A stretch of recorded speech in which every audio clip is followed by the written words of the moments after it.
बिल्वानां दर्शनं पुण्यं स्पर्शनं पापनाशनम् अघोरपापसंहारम्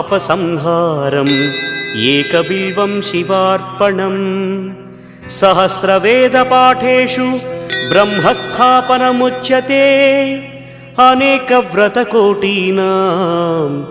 एकबिल्वं शिवार्पणम् अन्नदानसहस्रेषु सहस्रोपनयनं तथा अनेकजन्मपापानि एकबिल्वं शिवार्पणम् बिल्वाष्टकमिदं पुण्यं यः पठेत् शिवसन्निधौ शिवलोकमवाप्नोति